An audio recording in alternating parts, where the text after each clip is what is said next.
Good evening, ladies and gentlemen. It is my great pleasure to welcome you to this special event hosted by the California Historical Radio Society. Tonight, we have the honor of hearing Stories from Above. To lead us this evening, we have a true pioneer in the world of radio. Born with a passion for storytelling, a natural talent for connecting with audiences, Rosie Allen quickly made her mark as a distinctive voice on the airwaves. She spent 25 years as a co-anchor of the top-rated KGO Afternoon News. During her years on the program, she received numerous awards. In November of 2010, she received the prestigious Lifetime Achievement Award from the Northern California Radio and Television News Directors Association, is the holder of 3 Mark Twain Awards, and is a 2008 inductee into the Bay Area Radio Hall of Fame. Additionally, her years in media were not limited to radio. From 1991 to 2000, Rosie was a host and contributor for the ABC 7 television program Marketplace, and in 2012 performed as one of the All-Stars, co-hosting a weekly talk show on News Talk 910 each Friday night from 4 to 7. We are in excellent hands this evening, so please join me in welcoming the extraordinary Rosie Allen. Oh, I love that. I didn't know all of that stuff. Well, and thank you all for coming, first of all. Yes. There's a lot, we've known each other probably at least 30 years, the three of us. Since 91, we've worked together at KGO but you guys told me things this week when we were kind of doing a little prep for the evening, for the chat, that I had no clue about. Things that, and that's all we're going to talk about. We're not going to talk about all the KGO stuff. We're going to talk about the things that we did not know about them. So let me introduce you. This is the marvelous Mrs. Katy Lever O'Leary, not to be confused with the cow, and Michaelynn Meyers. And Katy and Michael both flew in the jet copter, and on some occasions, Katy, you flew in the plane. Not very often. Yeah, but you were in the plane for the quake of '89. Because I was in the helicopter. Oh, it was a helicopter? Yes. Okay. For 14 hours. Oh, see, that's a story that we're going to tell. Oh, yeah, I remember that. Yeah, you were No, I was there because we flew over before my wedding. I did not see. Again, that's something I did not know. Not that anyone cares, but I mean, a lot of people didn't make it. And since then, she's had 2 children, and her daughter's getting married. And in October, and she's now preparing for her wedding shower. Anniversary now. I don't forget my wedding anniversary. I guess not. Well, first of all, let us get into how. First, neither of you ever flew in an airplane other than commercially or a helicopter before you came to KGO. No. So you had no prior experience. So this is going to be grounds up. Katy, first of all, tell me how you got to KGO. I am from the Bay Area. Grew up in the Bay Area, moved to LA to work at a radio station to start a career. Worked at a jazz station down there. Did singing telegrams. Dolly Parton, something else, whatever, floating balloons. And I really wanted to come back to the Bay Area, and I met Rose Gilbo at Channel 7 with a friend of my brother's who's a contractor on the peninsula anyway, and I was introduced to Bruce Kamen, and the position that was open was to be in the helicopter, and he said, "Do you mind being airborne?" And I didn't know what he was talking about. Sorry. I said, "Oh, what's that?" He goes, "I'm going to put you in a helicopter." I said, "Okay," and then I started and had to learn what the Bay Area looks like from 500 to 1,000 feet, and it's pretty darn beautiful and pretty interesting. Very interesting. Cool. And you, Michaelynn, how did you get to the helicopter? Well, I was a social worker for about 15 years, 20 years, and then I found out you had to have more education than I wanted. And so I decided to change careers, and so I kind of popped around, and it was getting kind of miserable, and I thought, oh, what do you really want to do? Radio. No experience, nothing. And I called KFRC. I don't know, you guys, some of you might remember Dr. Donald D. Rose. Do you guys remember him? He'd go, "Good morning," if nobody ever said it to you. And I thought, yeah, KFRC, radio. And I called and I go, "Hello, can I have a job in radio, please?" And they go like, No. And then, but the guy who answered, it's like one of those sliding door moments. He's just about to hang up. I'm like, oh, thank you. He goes, well, you know, we have an internship. Or, you know, but you have to be a student. I go, oh, I'm a student. So anyway, I got to KFRC and ran around getting people coffee. I was like 36 years old and just running and getting coffee. And then I got into traffic reporting, and we used to do it on the telephone.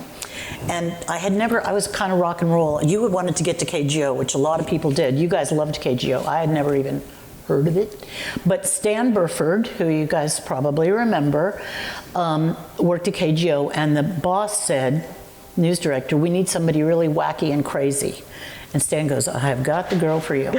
So I went there and I interviewed for a traffic reporter in a helicopter, and I like everybody was in nylons and suits and heels and ties, and I just kind of showed up in this polka dot dress with Carmen Miranda earrings and went in and go, yes, I can do this, I can do this. And they stuck me in a helicopter, and there I sat for the next, 20 years. See, that's what's so amazing about this, because you think that you have, when you hear people on the air, that they have vast amounts of experience. So this tells you exactly what you're getting, and you have to be careful what you ask for, because this is sometimes what you get. And these are brilliant women, but they learned on the job, as we all did as women at that time in broadcasting. Because I will give you a little bit of my history. I was studying to be a psychologist, and I decided that I didn't want to do that. And circumstances brought me to KNEW Radio, which was in Jack London Square in Oakland. And I was hired by Ron Reynolds. You may have known Ron. He's all over the Bay Area. He is still on those EBS or EANS tests on television. When you hear that voice, that is Ron Reynolds. He passed away not too long ago, but he hired me in the business, and I just worked my way up. So it's kind of like you learned on the job, because there was no training for women. They didn't really want women on the air because they didn't like the way our voices sounded. Yeah. And so they thought that we were, I don't know how they thought we sounded, but it didn't sound like that. I got to add something about Rosie, if I may, because I've got to tell you guys this. So I went in for my interview, clueless, and I got the job. And I walked out, and Rosie goes, did you get vacation? I hadn't even met you, just some woman sitting at the anchor desk. And I go, no. She goes, get back in there and get your vacation. So I hello. I was wondering if I could get some vacation days in my contract. I didn't even have a contract. He goes, yeah, sure, 2 weeks. I go, thank you so much. So I come out. She goes, did you get it? I go, yeah. She goes, 10%. No, she goes, where is it? Let me see. She marched me back in there again to the news director, who's like busy, he's on the computer, he's directing. And I go, could I please have that in writing? And I got it in writing. 10 years later, new news director, new whatever Elizabeth was, scheduler, and they wouldn't give me, she goes, you don't get vacation. 10 years later, somebody who wasn't crazy about me. And I tore my apartment apart, and I found that little piece of paper. And I've always been grateful to Rosie. I got paid vacation, and since I got paid vacation, then it increased each year. So, yeah, Rosie. Yeah. I did that. Taking care of people. Well, there was a reason for that. I was the sole woman in the KGO newsroom at that time, with the exception of one producer. And as women, we see how things go in this world. And I thought, nothing against you guys. That poor innocent victim going lamb to the slaughter, she needs a little help. I didn't know her, but I knew that she was a woman. I knew what was going to happen. And so I wanted her to get every little nickel and dime that she could moving forward. So that's basically why I did that. And plus, I like Michaelynn. We all worked together so that we got to know each other pretty well. So, but I want to know, speaking of getting to know each other well, you guys were in a helicopter, very close quarters. How close? Tell us what it was like inside that. Shoulder to shoulder. Mm-hmm. Pilot sat there, reporter sat here, literally shoulder to shoulder. Mm-hmm. I had 47 pilots over the 20 years. 47? I didn't have that many. Well, we weren't. You went through them really fast. I know. Next. I don't like him. Not him. I just hope that everyone had good hygiene. I mean, you're so... Hygiene was okay. It was okay. But, well, yeah.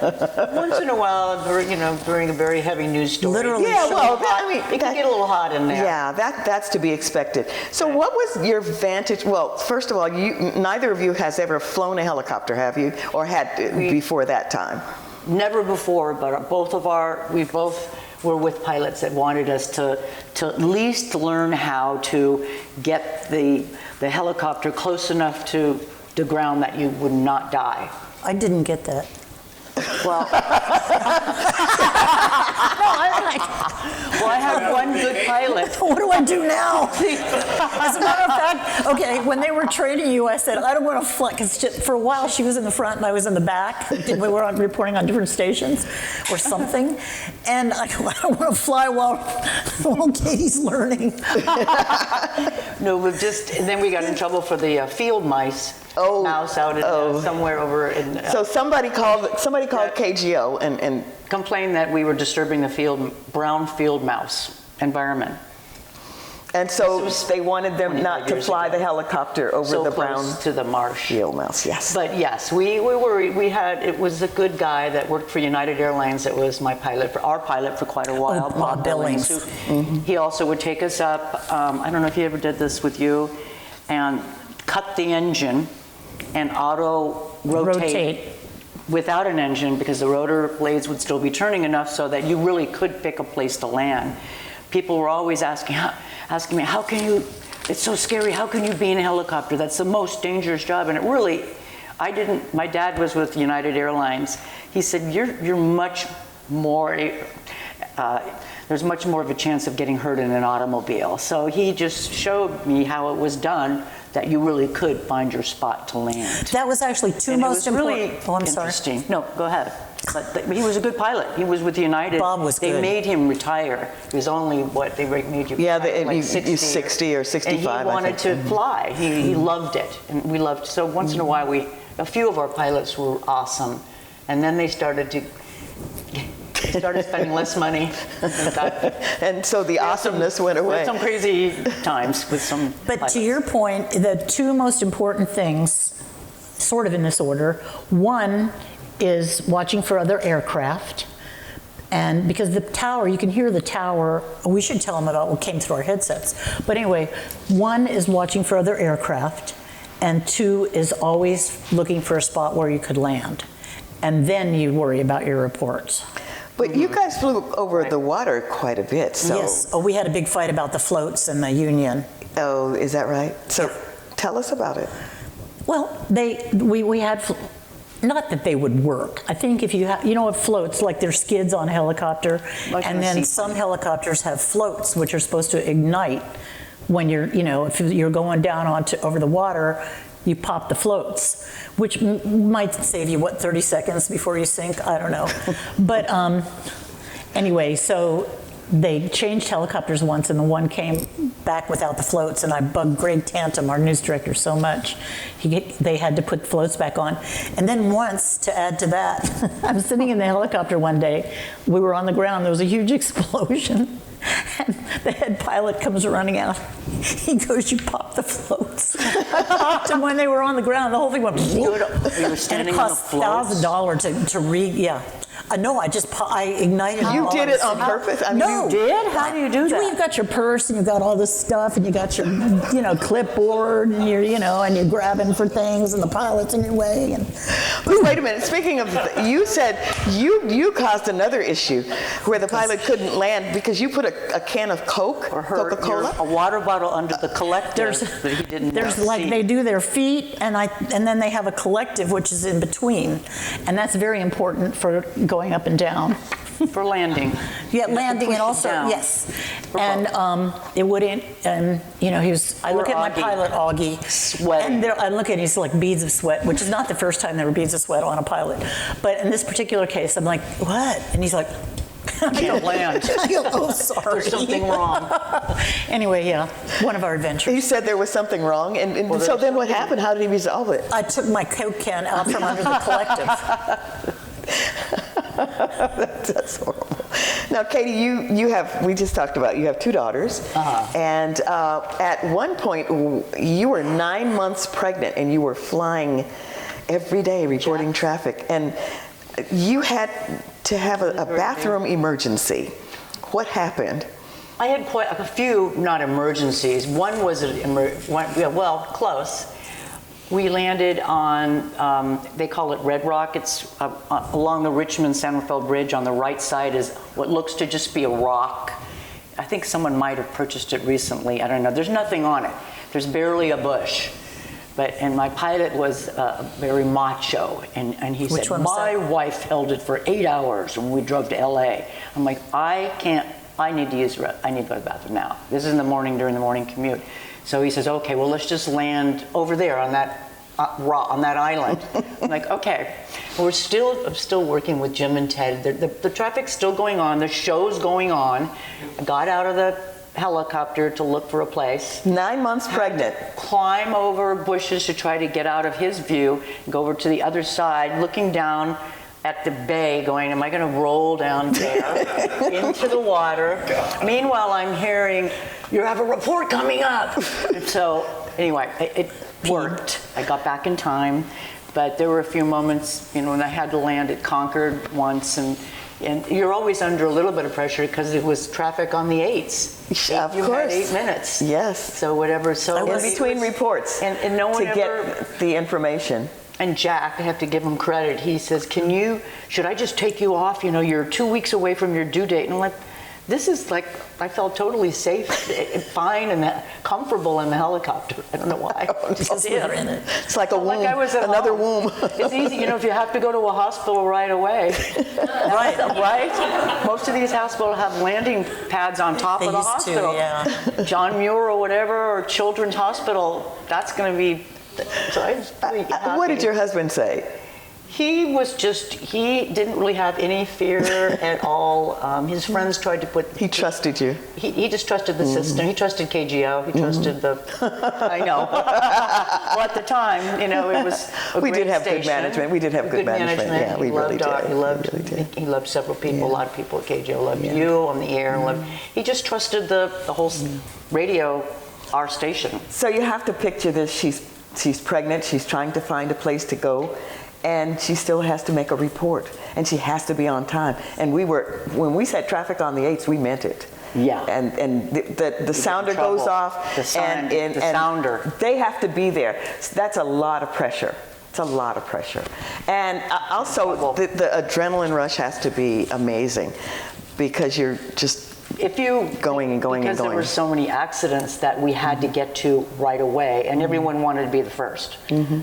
We wanted to beat KCBS or whoever else was Metro Traffic was circulating, like all of us were circulating like buzzards, like who gets there first, who gets there. And that was and that's scary too, because the pilot, if you want to get there first, you may have to maneuver around, and you're maneuvering between other aircraft, but on any given, like it was a duty almost. Yeah, I really did. But on any given day, how many aircraft would be around? Channel 4, Channel 7, KCBS, Channel 2. It was a big story, yeah. And you're telling the pilot, "Come on, let's go!" And they're like, they're talking to the towers, and you can and hear other them pilots. in your ears. The Dave Clarks, you have the towers of the airports, and you go in and out of, like you go into SFO and then to San Mateo, so you have to check in and out of the airport with a tower, and then you have the other pilots, and my pilot, your pilot, talking to the other pilots.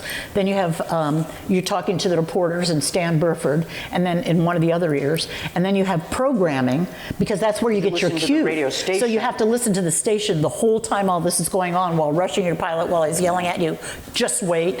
And then, because not only do you, so then they go, here's Katy, here's Michaelynn, and you have to be ready, and you have to pay attention to the whole show, because if 3 people just got assassinated or died or whatever, it's heavy duty, you can't come in and be funny, or like, you have to know what's going on.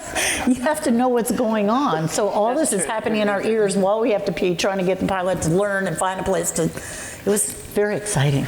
Very exciting. And this is on the topic of things you don't want to see from the sky. You guys told me the other day, and I didn't even know this. I should have known. I don't know why I didn't. That you were asked often to locate bodies of people who jumped off the Golden Gate Bridge. Can you imagine that? Because we'd tell the Coast Guard where they were. Mm-hmm.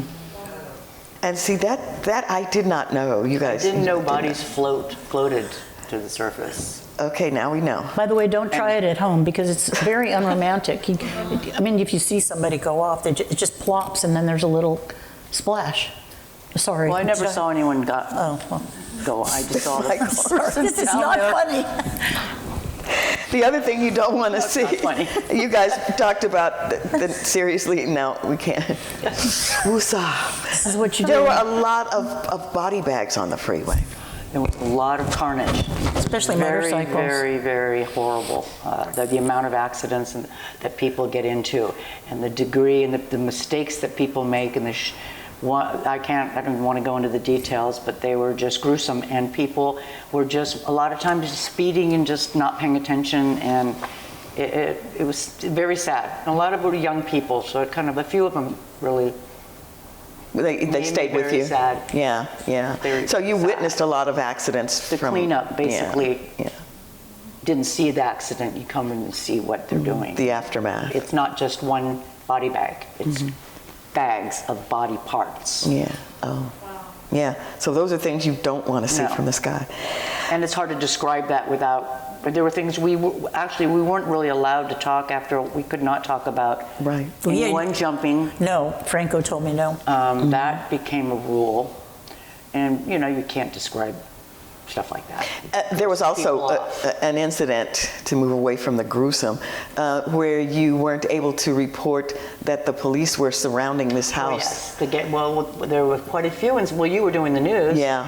Of somebody would have guns and be in a house. There was one big one in Berkeley that was surrounded, and we could see what was happening on the ground, but we weren't allowed to say anything about where anybody was, of course, because the criminals had two-ways radios then. That's Two-way radios, years yeah. with the two-way Scanners. So they were listening to the police and they were listening to us. So we could not say, well, there's somebody at the door by the side of the building. There's a police presence. You can't even say that, but it's just some of the rules. But we did have to tell you, you guys would go, We'd tell you. how many people are there? You have to do a crowd like, I don't know, about 200? We'd ask them hard. How many acre? Oh, it's about 4-acre fire. Yeah, so when That was hard. When you open the door to a story like that, it gets out of control for them, because they can't breaker. always tell you what they're seeing. But we're asking 1,000 questions from the studio, like how many people, how big police is the crowd officers, was always that was were there shots never fired, anybody dead on the What ground. streets are blocked off? Like you're in the middle of Contra Costa, which I didn't know as well as San Francisco, and like what streets are blocked off? Where can they go? You're looking at, in those days you had maps. Where's the triage? Yeah, that's right. You guys were Thomas Brothers, nothing like Thomas Brothers. Yeah, you're flipping right. You're flipping through the Thomas Guide. You all did a lot of flying during major news events and beyond all of the small stories that weren't reported. And Katy, you were in the helicopter for the 1989 earthquake. I know if you were in the Bay Area, you remember that. It was Bay Bridge series. The Giants and the A's were playing at Candlestick, and then it happened. So, we did have some. I don't know if you ever got that, Dave, or I sent that to you. If you ever got that. Great sound from Stan Burford and from. Yeah. That was odd. But you were in the helicopter. So tell us what it was like.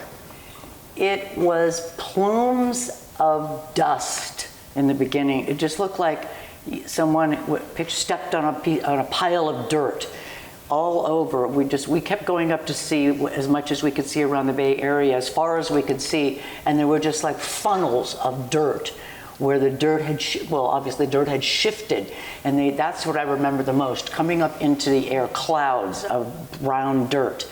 And then I was directed to go to the Bay Bridge, which was unbelievable to see that one deck.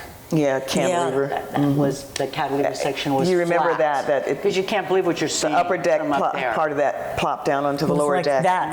And then the cypress structure fell down, and they never replaced it. That's just a street right now. But it was. And then the marina. Yeah, the marina. The fire started then. And it was. We were off the air. They couldn't talk. For 4 minutes. Was it only 4 minutes? It was 4 minutes, but really? it felt like a lifetime. Oh yeah, because you're. Our transmitter, that the machine that held all of the electricals fell down in the studio. So what they did, the engineers had to go in and pick everything up and plug it all back in. 4 minutes, I thought. And it felt like the longer. because that's the story. Yeah, we were on break. I'm sorry, it happened at 5:04. It happened at 5:04. And I guess we were back on maybe by 5:15. Yeah, the clock stopped. Yeah. Ferry building, remember? Yeah, it did. So that's what you were seeing from the sky. In a helicopter, you don't know that. feel anything. So you all were probably somewhere where you felt it. Of course, we felt it. When you're up there, you don't feel anything at all. So it's surreal. But you see this weird stuff going on, and they went over to Candlestick, and people were all bunched up together, and everything was at a standstill, and I was trying to explain, without getting any communication from the anchors. Yeah, because we were off the air. We didn't really know. I didn't really know exactly what's going on because I had no way to know why. I knew it was an earthquake, but I didn't know what happened at Candlestick. I didn't know the announcement. It was just it was freaky. So we had to land without having back and forth all day. Yeah, without having programming, you didn't know what was going on. Just that it was chaos, and that the fires were burning, and that it was like out of a movie. It was really crazy. But and so while that was happening, we were down on the ground dealing with it, to get on the trying to find a way to get back on the air, and we did. Yeah. And then it was nonstop. I don't think I went home for 3 days. I was 14 hours in the helicopter.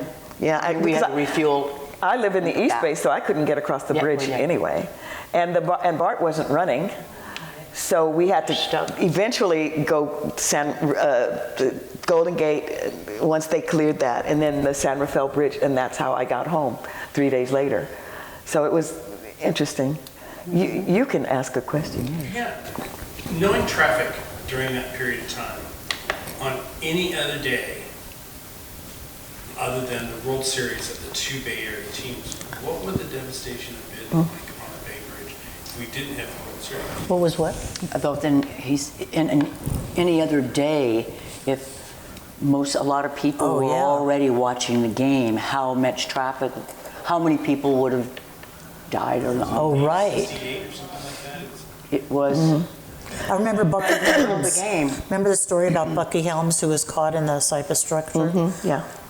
Well, weren't there on a normal day 200,000 people that crossed the Vaguely, Bay Bridge? I remember something like that. Yeah, it would have. The number would have been a lot more. Huge. You're right. I never thought about that. It would have been huge. Yeah, and that was something they talked about because that entire section fell down. So the cars that were traveling in that direction would not have been able to stop. And so they would have been plopping down as there were a few that did fall down onto the lower deck, but they were caught in the structure, Yeah, they were caught in the structure, So radio was really important then. I mean, to get local stories. Yeah. I don't even know how people do it now. I'm not going to get into that. Yeah, no. But they knew they could turn to, reliable news source to get say, don't go there, or to really get a sense. KGO would do that, right? That people could depend on something. Well, you guys listened, right? Now, if you want to know what's going on, you just turn on, because that's one thing we prided ourselves in, why we kind of annoyed pilots, I think, is we wanted to be the first one there, and we wanted to explain it the best we could. And that was the reputation, as you all know, that KGO had. We were the #1 station in this market for over 30 years. and it became like a mantra for us to get the story and to get it right. And that was important to us. And now that has gone out the window real And you have to get something right because there's hundreds of thousands of people listening. Yeah. And they're like dependent on the real news. Real news. And we never jumped the gun on stories. We would always say, you know, if we didn't know what was going on, we would just say, we don't know yet, but we're going to find out. And, you know, we had the best reporters on the planet going after that information, and they got it. Our reporters were tenacious. The other big story I think that a lot of people can recall was the 1991 firestorm in Oakland. Now, Michaelynn, were you flying that day, or were you? I wasn't there. I know you weren't there, Katy. I just remember fires. And I remember you have to negotiate, like, not only are all the other stations flying, but you've got the choppers and the aircraft with the orange retardant that they're dropping. So people want to know what's going on, but and that's another thing. You have to give how many acres, what's burning, what isn't, where are people evacuating to, are people evacuating? So yeah, it was pretty, and I remember it was around the Caldecott Tunnel. Oh, yes. I remember afterwards, especially everything was gone. Right. That was a scary thing. I don't remember that particular fire, but I remember flying over and going up over the Caldecott Tunnel and that part of Oakland, and it was just bare. It was very eerie, very weird. Yeah, it was eerie. It was very eerie. You also, who was flying during 9/11? Were you flying during 9/11? Oh, I was. You were? Okay. Downstairs. Okay. Yeah, oh, that's right. was That's right. Because we have to talk about that story. So I remember Baxter, and I remember you. They go, and I'm listening to programming. I'm listening to you guys, and then we're like told by the towers telling us land now, because they wanted all aircraft down. And I remember two things. One is we were flying out of Hayward at the time, so we were supposed to go back to Hayward. My car was in Oakland, but we were closer to Hayward, and I said to my pilot, could you ask him if we could just land in Oakland so I could be by my car? And they were like, no. But another thing, my particular pilot, I don't know if you remember anyway, no, he started when it was 9/11, it was clear, the buildings were bombed, they were falling, and he started shouting scriptures out of the Bible, like the end is here, the end is coming. So I'm with this guy who's flying the helicopter, saying scriptures really loud about how the end is coming. But, you know, we landed and everything was fine. Somebody came and picked me up and took me to my car. And yes, I was flying during 9/11. And then we weren't allowed to fly. There was a no-fly zone for a very long time. So we had to fly out of Livermore. So if my first hit was 5:38 in the morning, I had to get to Livermore out from of San Francisco and be cheery at 5:38 when you guys came to me. And we had a no-fly zone for a very long time. And sometimes you had pilots that weren't really, if you don't follow the directions, the tower will punish you and they'll make you land somewhere way far away and just wait till the end of the shift. You know, like if the president is coming or if there's a no-fly zone and you sneak like half a mile into the no-fly zone, you're toast. The pilot gets in trouble, he gets reported, and you just sit in a field and wait.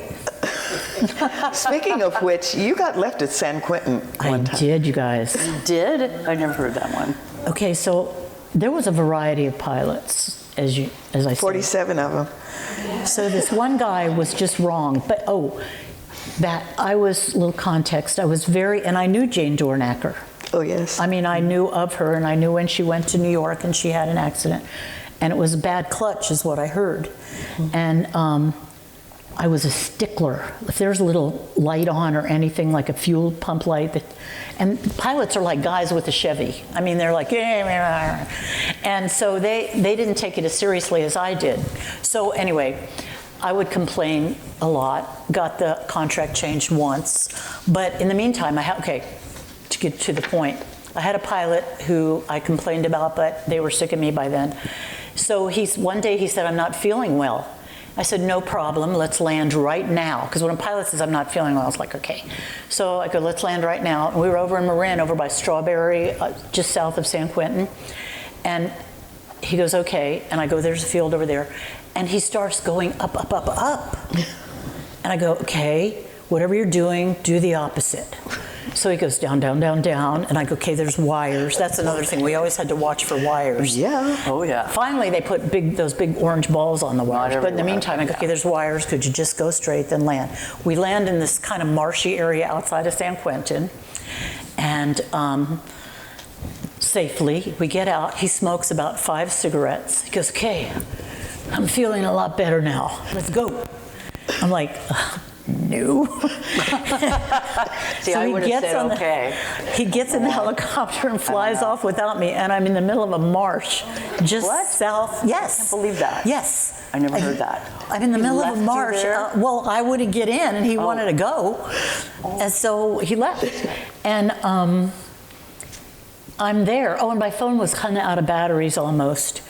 And I called L.A., Los Angeles, is the owners of the helicopter, and they're like, "What's wrong now, Michaelynn?" And then John, and they go, "Oh, he called. He has a headache. He's fine." So anyway, then finally someone called at Metro Traffic. Someone came to get me, and in the meantime, the police came by. I used their phone, and then they just drove me back. And did he get fired?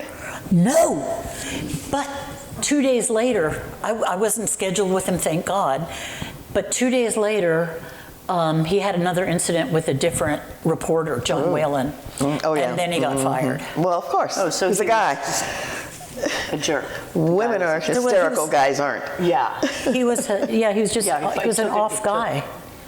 A guy to complain. I can't believe What it. about the time that, who discovered the smoke in the jet copter? Was that you again? Yeah. Michaelynn, you. She paid a lot more attention to 47 pilots. Well, you're more laissez-faire. I'm like, there's a light, land. Too much trust, I think. Stop it now. And then, there was we lost hydraulic fuel. That was with fluid. Bud? That was with Will. He was real good. But then another time with Steve, there was smoke coming up out of the cockpit dashboard, and so I go, Steve, and he goes, oh yeah, and he's flying, and he pulls out a screwdriver, and I go, could we land while you do this? And so, but we're over Santa Cruz, and that's another thing. You can't land over the Santa Cruz Mountains because it's all trees. But finally, we found a place to land, and he did something, and we went back. Yeah, there was a lot of adventure. Well, Katy, you had the final crash that took you out of the business. Yeah, That's how I got Tell your us shift. about that. That was a hot fuel, which is elite. You're not supposed to do it, but it saves money. You're supposed to turn. We would go to Sausalito and refuel, sometimes during a shift, and use the bathroom. But mostly it was to refuel, and it's very expensive. It was at that time like $600, $700 an hour to operate the helicopter. That's why they stopped doing it, just to operate it. But if you keep it going, it's cheaper than turning it off and turning it on. So my pilot is hot fueled. We all went up to the bathroom in Sausalito. We had a writer from Bank of America in the back seat. We're in the bathroom, we're coming out to get back in the helicopter, and the helicopter just takes off into the air by itself. So, and it's spinning around the rotor blades, it's going, and it lands back down onto the tarmac there in Sausalito, and one of the blades flies off, goes through a houseboat. It was very lucky that nobody was killed, honestly, and it just keeps disintegrating, basically going and going and going, the momentum, and then it just was not demolished, but it died. It was dead there, and I think it would have been pretty tragic if one of the reporters would have been in the back seat, because there's no way Sometimes they they would be wait. able to do anything. So that was sort of the time where That was your last I flight. had 12 years. Yeah. That's how I got the morning Kind shift. of, and then you started going through pilots. And then, Did that pilot get fired? The Alaskan, that was him. That was Bud. Was that Oh, Bud? no, they didn't fire Bud. They wouldn't fire was Bud. also- He was never seen again, I think. I think he was Did negligent. he freak out? And he did really inappropriate things as well. Look over honestly. there. There Like he'd seems to be an accident. I swear to God. He'd go like this. Wait a minute. He'd go, I think there's something down there. I swear to God. This was He was back a in the retired 90s. pilot, though. older guy. Big Oh, he's guy. the one that did the touchy-feely stuff? Yes, or if you were getting into the helicopter, he'd come and help you get in. I'm like, I really don't need to get, I'm fine. But he's the one that we never saw him again. I don't think he was Thank ever God. seen again. He ran off, and that was it. Oh, my Because God. your life is in their hands, really. So you often had passengers on board with you, random passengers who wanted to Or either... won a contest. Oh, yeah, Usually contest winners yeah, or... to get in the or, helicopter. Or executives. Possible, yeah, Or sponsors. sponsors. And so that So was what was that like? having different. Well, we tried to be polite and make sure. I mean, we tried to be nice. They loved it. Oh, I'm sure Everyone they did. loved it. They couldn't believe. I mean, it was an honor to be able to see the Bay Area from that vantage, and we would go under the Golden Gate Bridge. Ooh, sometimes tell me about that. on purpose. The pilot, you want to go under the bridge? Sure. You're not supposed to do that, are you? Katy, do you remember? I don't know if it's legal now. Sure, it's not. But then we would just fly under and do not scary things, but things that they were so thrilled. Everybody was thrilled. So it was. Okay. I was thrilled that they were enjoying themselves so much. And then we could bring our friends too. Oh. I mean, we were allowed to bring our friends along. Once during Fleet Week, talking about going under the Golden Gate, I don't know if you remember this. Okay, so Fleet Week, a ship is coming in, and they're all at parade rest coming in. And you were in the front seat and I was in the back, and so you put your legs out, and they were all standing there like the whole ship, the front was all like, I don't know, a couple hundred sailors, because it was Fleet Week, and they were coming in under the Golden Gate. So we fly under the Golden Gate, zoom right next to them. You stick your legs out, I flash them to see if we could get them out of parade rest. Do you even remember that? You do? I believe I did it, but I don't remember sticking my leg out the window. It's kind of hard. Wait, now you said- I couldn't. I'm too old. What? I gotta Wait, stick you my can't even leg out the believe you window. did it. I believe I did it. Definitely believe I did it. Well, that note, so You're not did even they talking about so did reporting. they Be just young again. so did they stand there and they never saw, they didn't see, or probably like, I don't didn't know. move. So who got choked out by the pilot? Oh, Michaelynn again. You got choked out? That was the one you refused to fly with him. Remember, there was a pilot. He had a problem too, though. In all fairness, he had a brain tumor, and he had unusual behavior. And he landed. We were starting to go up, and he was doing something weird. I go, "Oh, my door was still open." I go, "Could you wait a minute?" and so he slammed the helicopter down, and I got out, and he chased me Why did he chase you? to the office. He was mad at me, and then he kind of grabbed me. But they understood that I wasn't going to fly with him anymore. But then he thought that you were going to fly with him, and I thankfully think you did. told me or something not Yeah. to, and I didn't, but I don't remember who that was. Are we saying anything good? There were a lot of good times.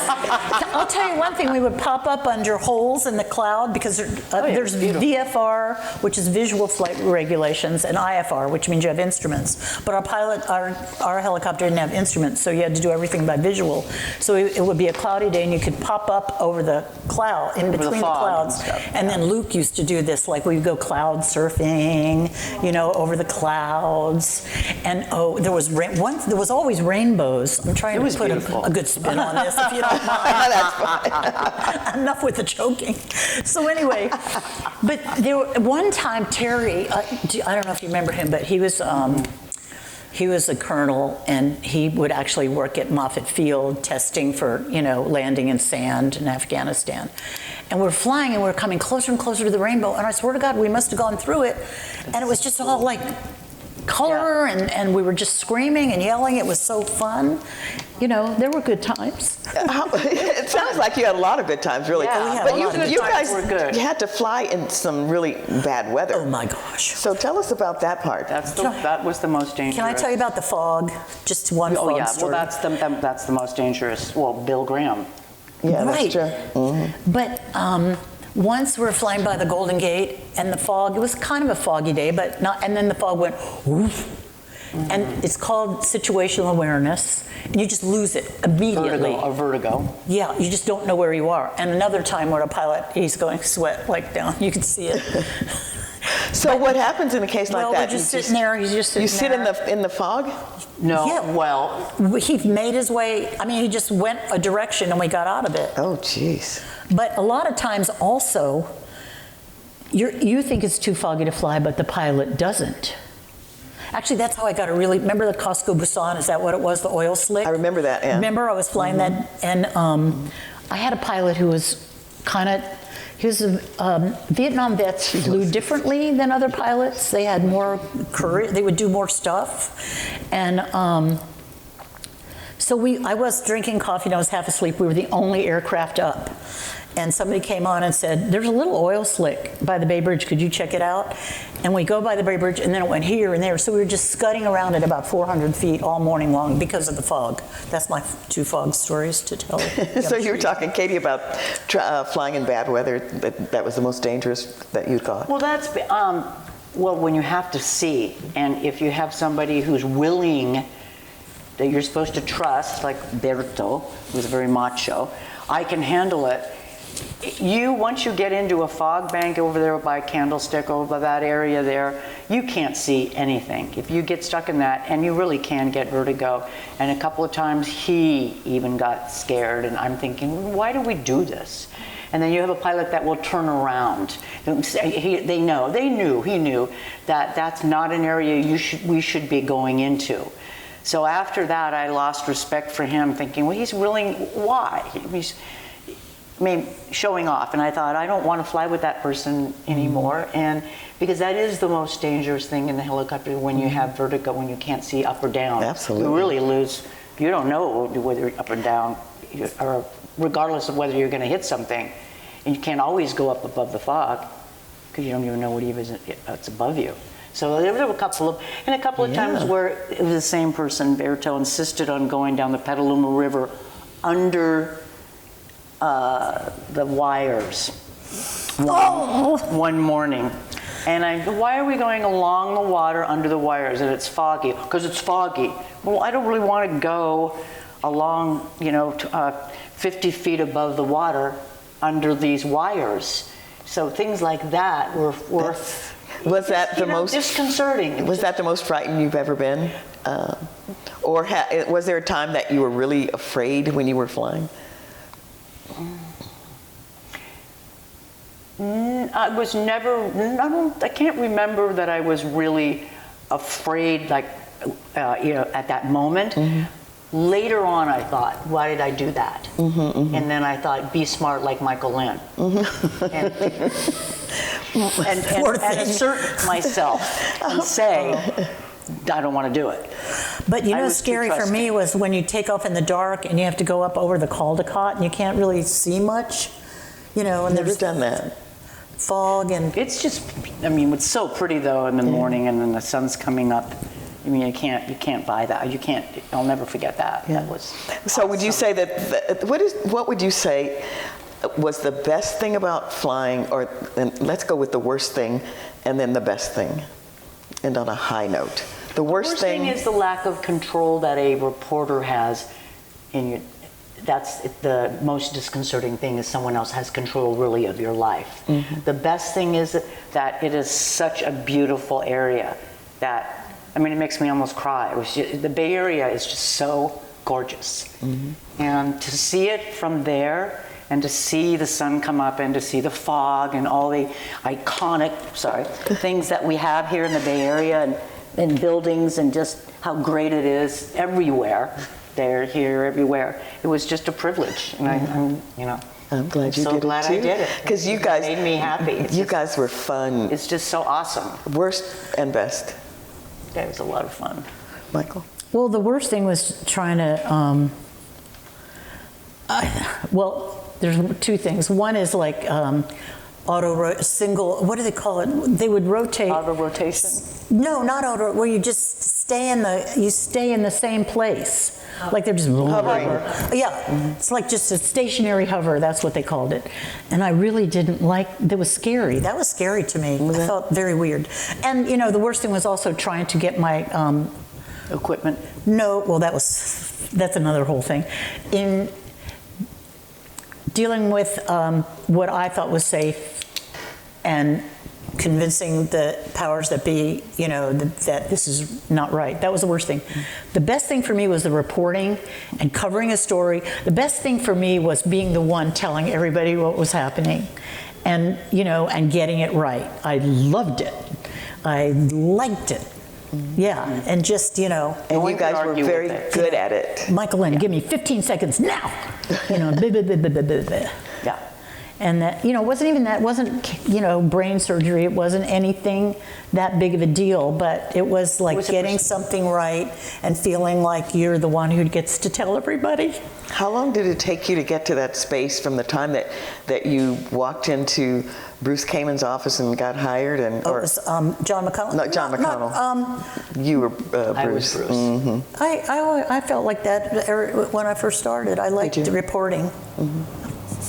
I did. And you guys, you had to carry quite a bit of equipment, though, to do all of the things. There's an actual radio, and then because the radio has the radio stations, and then it has a two-way radio.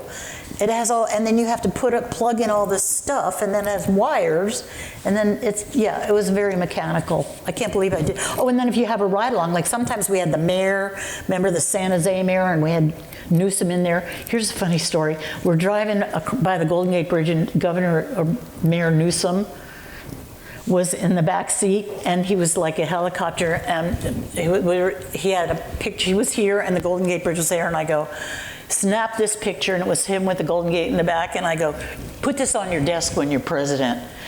And he was just the mayor at the time, which I don't think he ever will be. But you never know. But when we had guests, then I had to coordinate, and sometimes you guys put the mayor or dignitaries, on the air. Yeah, so that's true. but they didn't know what was going on. So I'd listen to programming, and then I have to go na na na na, and then I have to point to the mayor, and tell them what to say, or tell them be ready. Okay, now, okay, that's long enough. I mean, it was kind of, you know, and then get it back. So it was a lot of equipment. Directing. Yeah. Yeah. Well, gosh, has everybody learned more than I have today? That's for sure. I did. I absolutely did. What's our time like? Do we have time for a few questions? Yes, or absolutely. Good. Does anybody have questions I should ask? Or did we cover pretty much everything? Yes. Have you been on a bait tour since? Yeah. In an airplane or a helicopter? Just have you been up in the air since at all? No. Nope. Would you like to? I think I got my fill. Do you want? No, I mean, I wouldn't want to go back to work in the helicopter. But you want a helicopter tour? I wouldn't say no. Yeah. I would. Did you take your daughters up? Yes. Did you? Did they like it? Yeah. Yeah. Well, they did. They were young. Yeah. But yeah. Yeah, Everyone liked it. Yeah. I mean, I never had anybody complain. One person felt sick. I would have been that one. Oh, I never. motion sickness? No, I did the first time I ever flew, which was way back in the 60s, but not since then. There were many people that had motion sickness. The first time, but nothing after that. So I got lucky. Nothing? Oh. Yeah. I don't know how that happened. Any other questions? Well, did you feel that as females that you had the same treatment in comparison to your male counterparts, or the same voice? Because I can imagine from what you were saying about, you know, that pilot. Oh, yeah. And if you complained, what would happen, or were there any consequences, or you just took it because you had to take it? I think we were just straight traffic reporters. I think that's how we were seen. I think that. Well, we didn't see you that way. But. Thank you. I considered. I just tried to be diplomatic, and I was, not as diligent probably as I should have. It's not like I went along with stuff that was going to kill me, but I just say, Bud, come on, don't mess around with me. Don't talk like this, don't act like that. we're 500 feet, you know, you're going to kill us. I don't want to, you know, you want me to report you. But I never went back to the office because I just kind of just took it, I don't know, I didn't have your gut. I didn't really believe that anything would get done. You did everything for me. Thank you. We always thought, well, She was the one. yeah. I was just, you know, you were the one knocking down, you know, saying the light came on and doing that. I never really noticed. It was just Ed Baxter and I anchored the afternoon news for honestly. 17 years, and we were the ones I who was said, waiting to joke with Ed and you. I know, we loved it. Waiting for the next we joke. Loved it. We loved it. The green weenies and the submarines. Yes. I was just waiting for my time to just either report or I was listening to you guys really listening. I wasn't paying much attention. The other part of that story is we always worried about the things that Michaelynn complained about. And trust me when I say this, we would say to the powers that be, you guys fix it, whatever is broken, you got to fix it. Yeah. Because, you know, they took their lives in their hands every single day to go up and do a job. And I don't know how you did it, to be honest with you. I couldn't have done that. I wouldn't have done that. It was the last job. The Dalai Lama did it, and I used the bathroom right after him. I sat on, there's a sign that said Dalai. This is why we love the Dalai Katy. Lama sat here. I used it next. So there are some privileges that I can say. That is why I love. What? Oh, God. Well, you guys, we talked about, was it Pope, when the Pope came to town, did you guys, were you allowed to fly over? I can't remember that. No, I can't remember that. But anyway, so any other questions? Oh, I'm sorry, one more. So how many hours were you on the helicopter? I heard the 14 hours. That was just that. Extreme because Oh, yeah, Those are breakers, yeah. So how many hours would you guys spend every, I would spend 2 in the morning and 2 in the afternoon for a double shift. I know I did the For split quite a shift while, too, split yeah. shift. 3 in the morning was 3 hours. Unless there was a breaking story, then you'd be up for hours. You know, like the oil spill. Yeah, you'd just be up, you land, refuel, go back up, land. But mostly and it's you a have 2 to, and a 2. and if it's a breaking story, that means you have to make little circles, like over the Bay Bridge, all lanes are blocked. You have to make little circles with about 7 other aircraft for like an hour and a half. And see, they didn't just talk about traffic. They reported on stories, things that happen. And Katy, by the way, she won't tell you, but she's an excellent reporter on the ground, you know, without being up in the air flying. Yeah, we loved Katy's reporting. So Remember after the jet copter, after she came like, to us to do reporting, so that was great. But one thing we had to do every year that was just always so silly, but it was report on 4th of July on the fireworks. Oh. And there's really no, what do you do? Remember when it was Gretchen Wells or some, you're reporting, you're going, all you're doing the whole time is Vamping. Oh, wow. I mean, it sounded like a sordid movie. Woo, whoa. I mean, there's nothing to, what can you say? And then there's a million aircraft up there too at 4th of July. I mean, the things are going off, and that was whoa. It was fun, but it doesn't really translate to radio. Yeah. That's a television. There were a few things that really should be Definitely. television. You would see It was things hard that to do. you It would was see hard to- things that well, weren't there's that big another of a one. deal. There's Yeah. another one, and oh my God, it's purple, it's green, it's red. It was just. We had to every year follow- We had to do it. When they moved home plate from Candlestick to AT&T Park, I think at the I remember time, so I had to follow it. Like, yep, they're still going. Yep, yeah, they're almost there. Okay, they're over the field. They're putting home plate on the ground. But you have to like kind of, Yeah. you know, You have to can't- vamp. Go with the You have to program. vamp. Yeah. Yeah, We there did a lot of that. We did a lot of that. It was a big deal. And In the studio, too, Can we I tell you vamped. one other thing? We had to go up, you know, the Transamerica building? Like the guys used to go to the very tip top and then make little teeny circles. Sal, is that you? Hey, Ooh, hi, Sal Castaneda.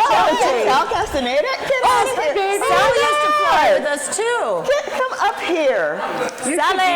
Bring yourself up here. Sal, okay, Sal was in the back seat of the I helicopter. can't believe he's sneaked in the room. Sal was in the back seat of the helicopter. I was in the front. He was reporting for Live 105.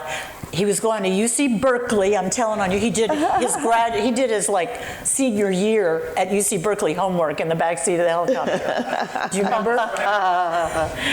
Babe. Oh my God. Babe. Sal Castaneda, Channel 2. I cannot believe he's. Of course, I know who he is. What the heck? Jeez. I mean, Yeah, we Sal go should way be up back. here. You Sal should and I definitely met- be Well, that's up where here. we met in the helicopter. Remember? Yeah, that was. God, I met him before the helicopter. Sausalito. God, that's great. See, you guys didn't know you had a surprise guest here, huh? It was so quiet, so quiet. Sally, do you have anything to add about Yeah, you should. This is your purview here. Because I came here to relive those memories. When did you get here? Have you been here the whole time? Sorry, off script. Yeah, he sneaked in. You could tell. You. Yeah. I'm so glad to see you. I haven't seen you in a very long time. Sal made it fun. Yeah. You made it a lot of fun. Yeah, definitely. We And cracked you a still lot of do, jokes. by the way. You still do. You still watch Yes, it. that was good. Yeah. Plus, he had ambition. Yes, he did. And he fulfilled Little did I his know. ambition. I know. I was talking about you on the way in to Katy. Well, do you have anything that you want to add to what they've said, or ask a question, because you have all of the knowledge in this. You have industrial knowledge. Yeah, I remember Lynn Durley and Luke Early. And I remember when I saw them, I thought, wow, I might get to do what they do. KGO was, people don't remember how big of a deal KGO was. Well, you guys remember they're here. KGO was really a huge deal. And for me to even be in that To be next to me while I was reporting. 6 with the KGO call letters, sometimes we would land places and people, oh, KGO is here, KGO wait. You were with me when we landed at a high school once. Do you remember that? Yeah. Yeah, for some emergency. Yeah. Some random emergency. Some people were always very impressed. Yeah. And I think that we did it in the prime because we don't do that anymore. No. Oh, no. They just have the road sensors now. It's too expensive, too. Yeah. Well, they say that, but if you get what you pay for. Sal. Exactly. Yep. Right. And we know that. I can't believe Sal Castaneda. He's like a superstar. He's on Channel 2. But I knew you when you were a teenager. To you and Ed for so many years. I know, and we listened to you, watched you too.